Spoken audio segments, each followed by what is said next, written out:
What are we doing here? And where are we gonna go? It's like we just woke up one morning and then it's welcome to the show. Don't ask any questions, just go with the flow. Make as much money as you can and try your best not to get broke. Copy everything you see on the TV, from the hairstyles to the clothes, and don't think too often, just do exactly as you're told. And if you ever get confused, then just turn towards the alcohol. You'll still hear your thoughts, then just turn up the radio as you learn to live a lifestyle of drugs, sex, and rock and roll. But in all honesty, I just need to know, is there more to the cycle than growing and getting old? Living and dying just to leave behind a happy home and a whole lot of property that somebody else is going to own.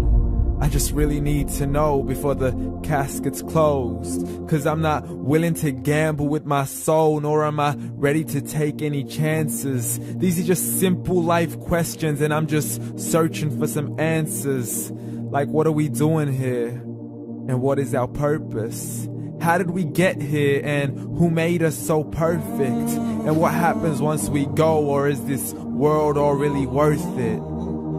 Questions we don't answer because apparently we don't really have to. There's no purpose to this life and our existence is merely natural. Then in that case, please let me ask you, did you create yourself, or was it somebody else who had fashioned you? 'Cause you're a being that's impeccable, faultless and unparalleled. You're a product of supreme intelligence and I'm merely being rational.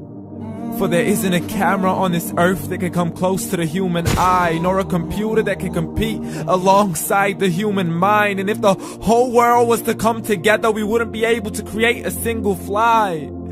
So many signs, yet we still deny.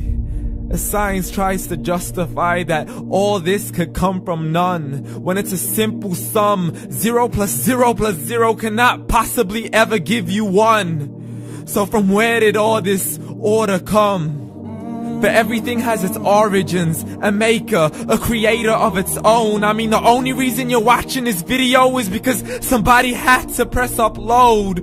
So we can believe in the Big Bang, but I'd rather believe in He who caused it to explode. Allah, the creator of everything along with every single soul.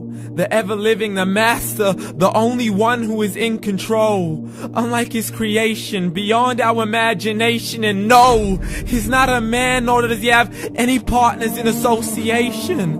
He's on his own. And no, he did not ever leave us alone. Just like every manufacturer, he left us with an instruction manual. The Quran and Islam, and I'm sorry to jump to conclusions, but it's the only one possible. The only definition of God is the one and only supreme being. It's logical, a book with 0 contradictions, with miracles that are both scientific and historical, all revealed over 1400 years ago.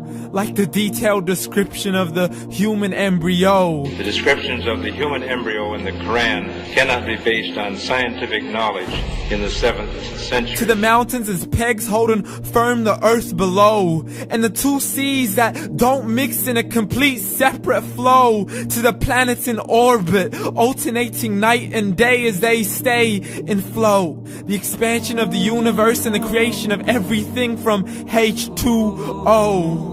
To the stories of the past and the preservation of Pharaoh. To identifying the lowest point in the land where Persia defeated Rome. The gushing fluid that created man in the glands between the ribs and the backbone. And not a word has changed, it's still the same. So please explain how all this was known over 1400 years ago.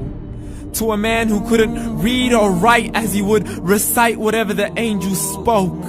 And if you still don't believe, please try to come up with something that's even close. But you can't, so we took God as a mockery and his messengers as a joke. Muhammad could not read or write. How's somebody who can't read or write gonna start a religion? Dismiss his scriptures as legends and tales of the ancient folk, as we live life according to our whims, desires, and hopes. saying this life is the only home we will ever know. We will live then die, then simply turn to bones. YOLO! Correction, after the grass dies, the rain arrives and it regrows, and Allah promises to do the same thing to your very soul and bring you back from your very fingertips to your toes, as the all-seeing supreme being watches us so close, and we are surely being tested in our wealth, our health, and our self, and everything that we've been blessed with. So believe, for we will surely be resurrected and be brought back to our Lord and account for every single deed, as He hands us our books and orders us to read. From the bad to the good and everything in between. You yourself are sufficient for your own accountability, so don't be mad at me. You are the one who thought He wouldn't come back to me. I gave you a whole life long to search after me, but you were busy in all that which was temporary. So read, and glad tidings to all those who believed. And if you disbelieve, read. And don't let that day be the first day you find out what your life really means. Read.